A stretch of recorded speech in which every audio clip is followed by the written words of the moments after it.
नमस्कार दोस्तों, reality classes में आपका स्वागत है। इस वीडियो में हम लोग समास टॉपिक पर प्रीवियस एग्जाम्स में जो क्वेश्चन पूछे गए हैं वो देखेंगे। इस वीडियो को देखने से पहले आप उस वीडियो को देखिए जो मैंने समास पे बनाया है।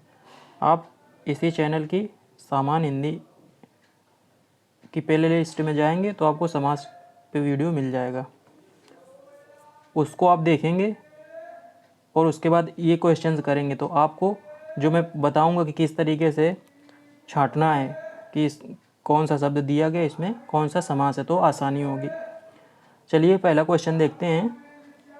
सूची 1 को सूची 2 से सुमेलित कीजिए और नीचे दिए गए विकल्पों में से सही उत्तर चुनिए। एक तरफ सूची 1 दी गई है जिसमें शब्द दिए गए हैं, उसमें सूची जो 2 दी गई है उसमें समास दिया गया है, तो आपको मैच करना है कि जो कौन सा शब्द है किस समास से संबंधित है। विदेश गमन, गिरधर, देश विदेश, यथाशीघ्र। तो जैसे आप सबसे पहले यथाशीघ्र देखिए, तो यथा मैंने बताया ना कि जिस शब्द में पहले यथा लग जाए उसमें अव्ययी भाव समास होगा। यथा क्या है? अव्यय है। तो जो डी का है ना वो तीसरा सही हो गया। तो इसमें डी में आप आइए, तो इसमें तीसरा किस में दिया गया है? सी और डी में।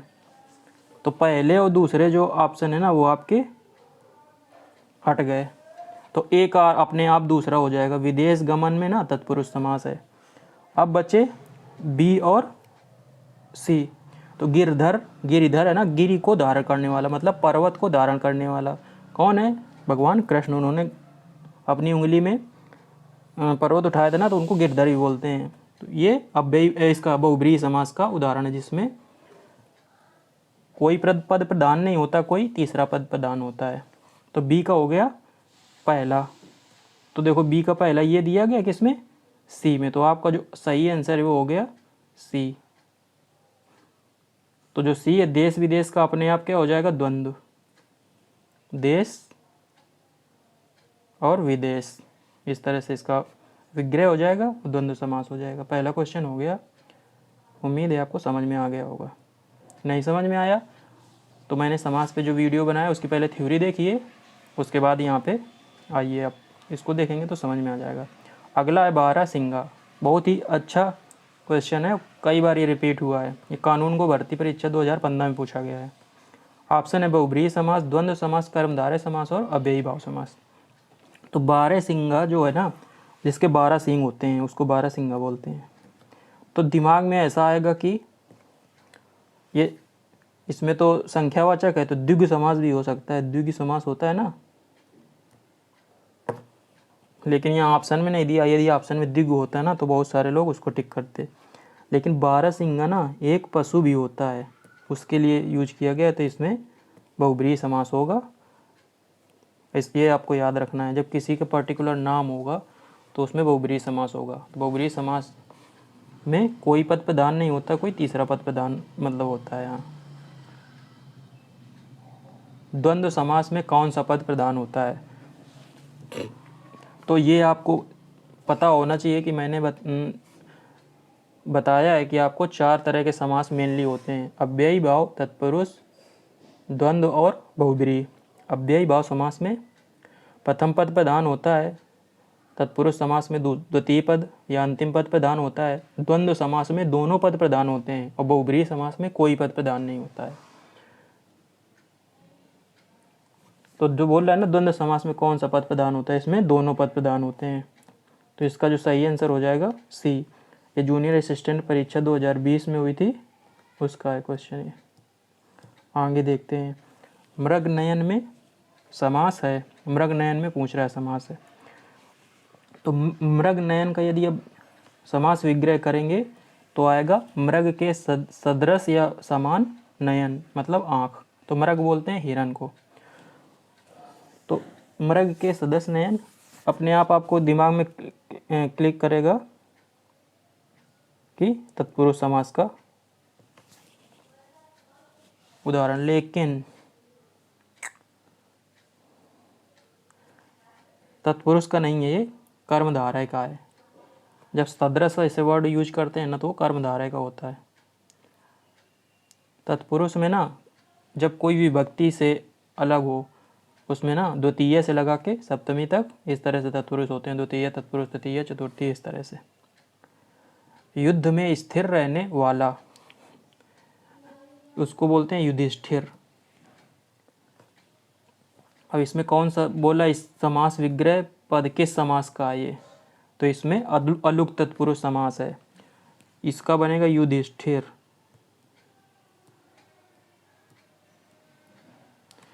तो अलुक तत्पुरुष में क्या होता है, विभक्ति का लोप नहीं होता है, तो युधिष्ठिर है ना इसका मतलब। तो युद्ध में, युद्धि से समझ में आ रहा है कि युद्ध में, तो इसमें अलुक तत्पुरुष समास है। अगला है राज दरबार में कौन सा समास है। राज दरबार का जब आप समास विग्रह करेंगे तो हो जाएगा राजा का दरबार, का विभक्ति आ गई, तत्पुरुष समास हो गया। ये देखो दिल्ली में लैब सहायक परीक्षा, लैब असिस्टेंट की जो हुई थी, और यूपी SSC स्टेनोग्राफर, इसमें आ चुका है। अकृतम में कौन सा समास है, बहुत ही अच्छा क्वेश्चन है ये। जो अकृतम दिया गया है ना, इसमें देखो जो आ लगा है ना वो निगेटिव का सेंस दे रहा है, तो इसमें नी तत्पुरुष समास है। तो नी तत्पुरुष दिया नहीं, तत्पुरुष दिया है, तो ये आपका आंसर हो जाएगा ए। यथा शीघ्र में कौन सा समास है, पहले क्वेश्चन में मैंने बताया था, जैसे यथा लग गया ना अपने आप अव्ययी भाव समास हो जाएगा। गोबर गणेश या किस समास का उदाहरण है, तो अब इसका विग्रह आपको आना चाहिए तब ये होगा। तो गोबर गणेश मतलब गोबर से बने गणेश, गोबर के द्वारा बने गणेश, तो इसमें कौन से विभक्ति आ रही, तृतीया विभक्ति आ गई, करण से के द्वारा, तो इसमें कर्ण तत्पुरुष समास है। लेखपाल परीक्षा, चकबंदी लेखपाल परीक्षा 2015 में क्वेश्चन पूछा गया था। अगला कृताकृत में समास है, बहुत ही अच्छा क्वेश्चन है भी। कृताकृत का जो समास विग्रह है ना वो कृत अकृत होगा, और इसमें कर्मधारय समास है। कृताकृत आप याद रखिए, बहुत ही इंपॉर्टेंट है।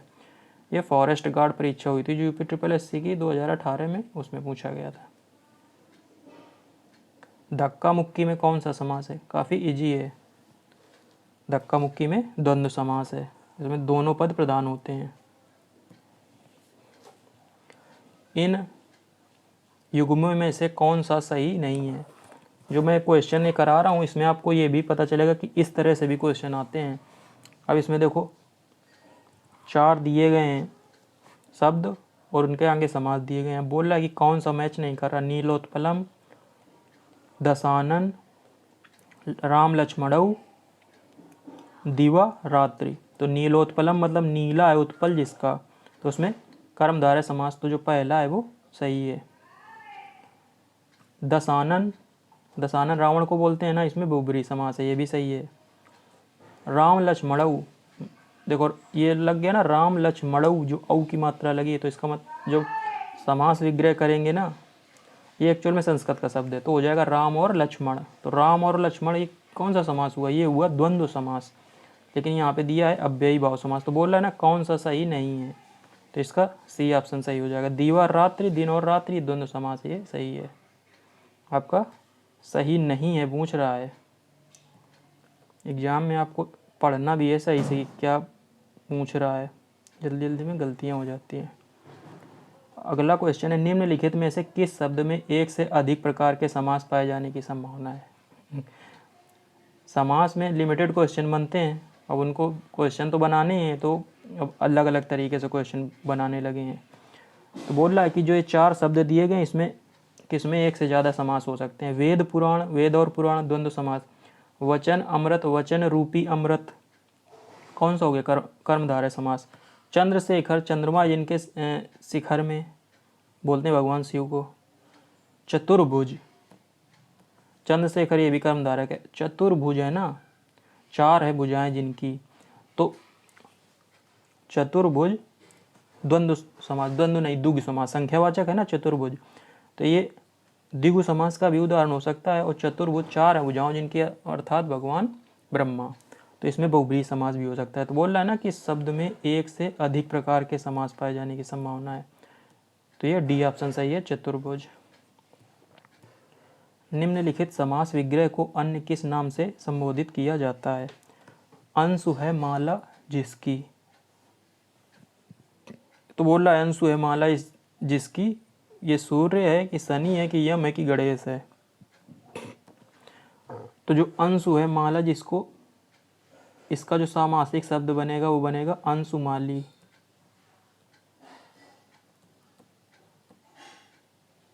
और अंशुमाली बोलते हैं सूर्य को, तो इसका ए ऑप्शन सही हो जाएगा। अगला है प्रतिदिनम शब्द का समास विग्रह कीजिए। प्रतिदिनम संस्कृत भाषा का शब्द है और इसका जो समास विग्रह है ना वो होगा दिनम दिनम प्रति। आप कोशिश कीजिए, पहले वीडियो को, जब क्वेश्चन आ रहा है तो आप वीडियो को पॉज कीजिए, खुद आंसर कीजिए और जो मैं आंसर दे रहा हूँ उससे आप मैच कीजिए। निम्न कौन से शब्द में कर्मधारय समास नहीं है? नील गाय, नीली गाय। कर्मधारय समास में विशेषण विशेष होते हैं या उपमेय उपमान होते हैं? तो नील गाय, नीली गाय और दूसरा पद प्रधान होता है। देखो नीली गाय बात हो रही है, कर्मधारय समास है। प्रिय सखा, विशेषण है ना प्रिय। कृताकृत, अभी मैंने बताया कृताकृत में कर्मधारय समास होता है, कृत और अकृत, ये भी संस्कृत का शब्द है।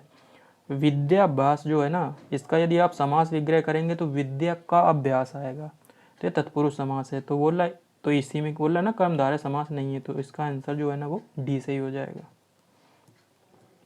निम्न में से एक द्वंद्व समास का उदाहरण नहीं है। द्वंद्व समास दोनों पद प्रधान होते हैं और वो और या से जुड़े होते हैं, या तो बीच में डैश लगा देते हैं, लेकिन डैश का ना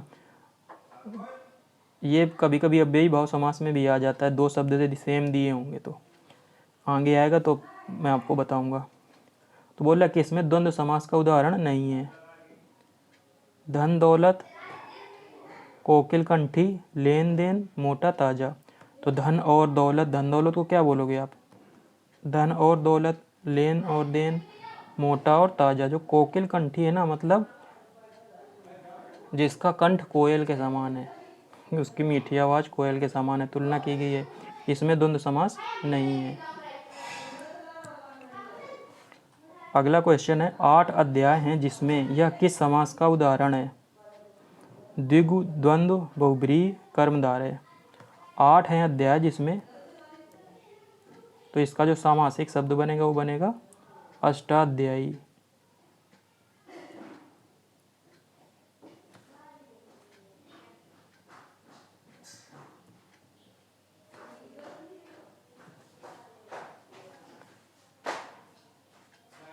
किस समास का उदाहरण है? तो जो अष्टाध्यायी है ना, इसमें 8 जो है ना वो संख्यावाचक है, तो ये द्विगु समास का उदाहरण है, तो इसका सही आंसर है ए। अगला निर्दय में समास है। तो निर्दय मतलब जिसके हृदय में दया नहीं है, तो ये किसी व्यक्ति विशेष के बारे में बोला गया, इसमें बहुब्रीहि समास है, ये आपको याद रखना है। कई बार इस तरह के शब्द दे दिए जाते हैं तो बहुब्रीहि समास उसमें होता है। समास योजना की दृष्टि से इनमें से एक युग्म अशुद्ध है, अशुद्ध ढूंढना है आपको। ये सतसई, तुलसीकृत, मंदोदरी, मरणासन्न। तो जो इसमें सतसई है ना, शुरू से ही हम लोग शुरू करें यदि, तो सतसई मतलब होता है 700 का नंबर, मतलब 700 का समाहार, ऐसे चाहे बोल दो। तो बोला इनमें से एक अशुद्ध है, तो पहला सही है तुलसीकृत, तुलसी द्वारा लिखा गया, तत्पुरुष समास, ये भी सही है। मंदोदरी, बहुब्रीहि समास, मंदोदरी किसी का नाम विशेष है ना, तो मंदोदरी ये सही है। मरणासन्न मतलब मरने की अवस्था वाला, तो इसमें अव्ययी भाव नहीं, तत्पुरुष समास है, तो बोल रहा है ना अशुद्ध शब्द युग्म, तो यही डी ऑप्शन इसका सही है। पीताम्बर में कौन सा समास है? देखो कितने बार आया है, पीताम्बर बहुत ही इंपॉर्टेंट है। तो पीला अंबर जिसका, इसमें आपको बहुब्रीहि टिक मारना है, यदि बहुब्रीहि नहीं है तो तत्पुरुष भी आप, देखो इसमें ऑप्शन में तत्पुरुष तो है नहीं यदि तत्पुरुष बहुब्रीहि दोनों दे देते हैं तो कन्फ्यूजन बढ़ जाता है। निम्नलिखित में द्वंद्व समास का शब्द है, किसमें द्वंद्व समास है? आज कल, रातों रात, दिन वीर पुरुष, तो आजकल जो है ना इसका यही सही है, आज और कल। रातों रात में अव्ययी भाव समास है, देखो रात 2 बार रिपीट हुआ, दिन दिन इसमें भी अव्ययी समास है। वीर पुरुष है ना, इसमें कर्मधारय समास है, वीर है जो पुरुष, पुरुष की विशेषता बताई जा रही है ना, तो वीर जो है ना वो विशेषण है। सतसई में कौन सा समास है, अभी आया था सतसई, मैंने बताया था, इसमें द्विगु समास है, संख्यावाचक, देखो कितने बार आया है ये। त्रिवेणी शब्द में कौन सा समास है, इसमें भी संख्यावाचक है, तो ये द्विगु समास है। देशांतर में कौन सा समास है, तो इसका यदि आप समास विग्रह करेंगे तो बनेगा देशों में अंतर, अक्षांश देशांतर होते हैं ना, उस तरह से आप देख सकते हैं, तो इसमें बहुव्रीहि समास है। अगला है शास्त्र प्रवीण शब्द का समास है।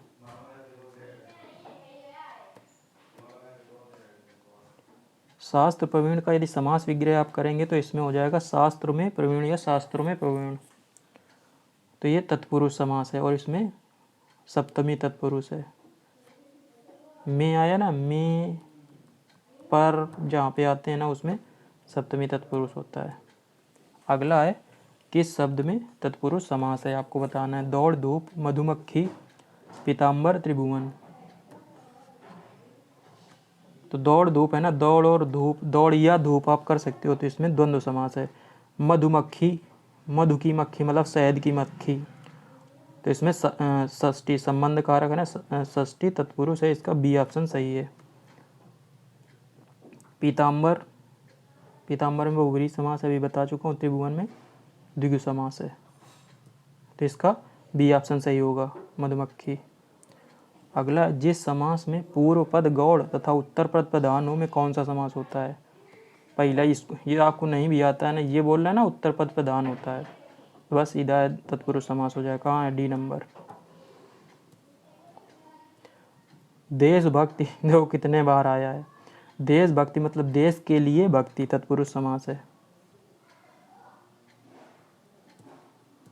रातों रात अभी आया था, तो रातों रात में अव्ययी भाव समास है। रात रात रिपीट हो रहा है, जहाँ पे जो 2 शब्द रिपीट हों तो उसमें अव्ययी भाव समास होता है। दिन दिन, अब जैसे अभी मैंने बताया था ना कन्फ्यूज, यदि दिन और दिन ऐसे लिखा है, बीच में डैश लगा है, तो जब ये डैश में अलग अलग दोनों चीज़ें यहाँ पे लिखी हुई तो ज़्यादातर उसमें द्वंद्व समास होता है, लेकिन जब सेम चीज़ें लिखी हैं, दिन 2 बार रिपीट हुआ था, इसमें अव्ययी भाव समास होगा। अगला है, जिस समास का पहला पद अव्यय हो तथा प्रथम पद प्रधान हो उसे कौन सा समास कहते हैं। पहला पद अव्यय, अव्ययी भाव, तुरंत टिक मारोगे, बी सही है इसका। आमरण में कौन सा समास है, आमरण आ लग गया ना, अव्ययी भाव समास है। आमरण का मतलब होता है मरने तक, आमरण अनशन जो होता है ना, गांधी जी क्या करते थे ना, अव्ययी भाव समास का ये उदाहरण बी ऑप्शन सही हो गया। तो ये लगभग 32 क्वेश्चन मैंने कराए, उम्मीद है कि आपको समझ में आया होगा। कहीं पे कोई डाउट है तो कमेंट करके पूछ सकते हैं। मिलते हैं अगली वीडियो में, तब तक के लिए नमस्कार, धन्यवाद।